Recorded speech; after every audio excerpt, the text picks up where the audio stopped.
For most of her life, Denise believed family was forever. Not because somebody told her.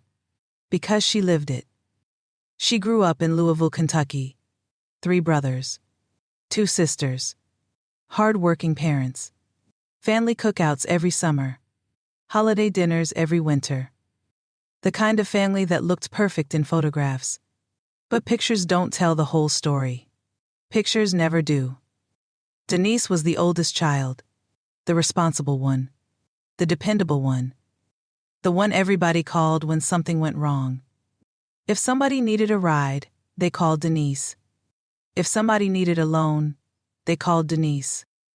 If somebody needed a place to stay, they called Denise. If somebody needed help with bills, they called Denise. For years she showed up. Without complaint. Without hesitation. Without conditions. Because that's what family does. At least that's what she believed. Then came her younger brother Darren. Darren had a gift. Not for responsibility. For excuses. Every year there was a new crisis. A new emergency. A new disaster. A new reason why life wasn't his fault. Lost jobs. Failed businesses. Evictions. Arrests. Broken relationships. Bad decisions. The details changed. The pattern never did. And every single time the family rallied around Darren. Every single time. When he got evicted, the family helped. When he got arrested, the family helped. When he lost another job, the family helped. When he wrecked another vehicle, the family helped. Nobody ever asked Darren to change. They just kept rescuing him. Year after year.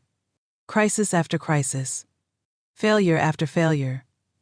Then one day Denise said no. For the first time in her life. No, plain and simple. One word, which was a full sentence.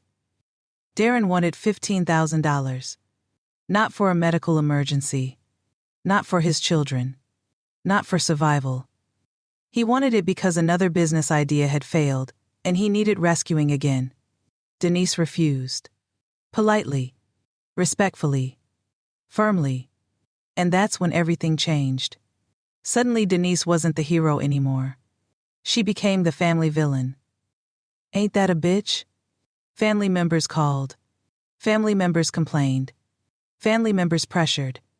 Family members guilt-tripped.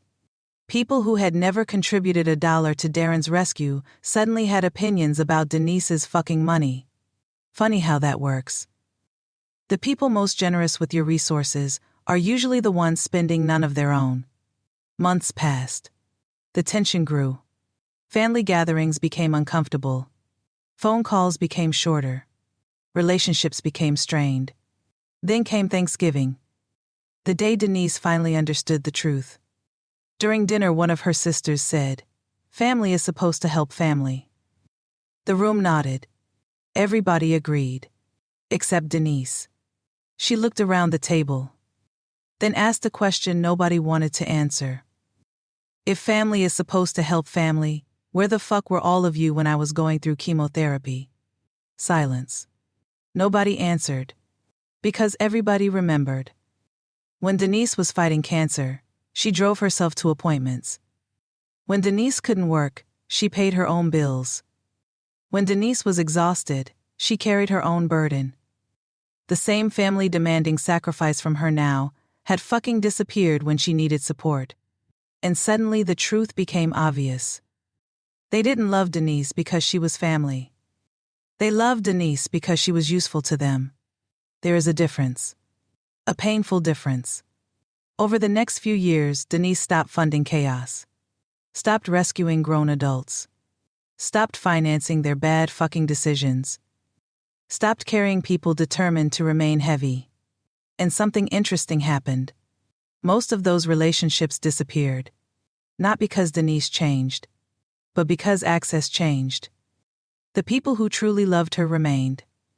The people who loved her resources left. And for the first time in decades, Denise finally had peace. Now let me ask you something. Where are you listening from? And have you ever discovered that people weren't loyal to you, They were loyal to what you provided. Because one of the coldest truths in life is this: some people stop calling the moment the benefits stop. Watch more stories like this on Tales from the Let Me Pull Your Coat podcast. Because sometimes the hardest betrayals don't come from enemies. They come from people sitting at your own dinner table.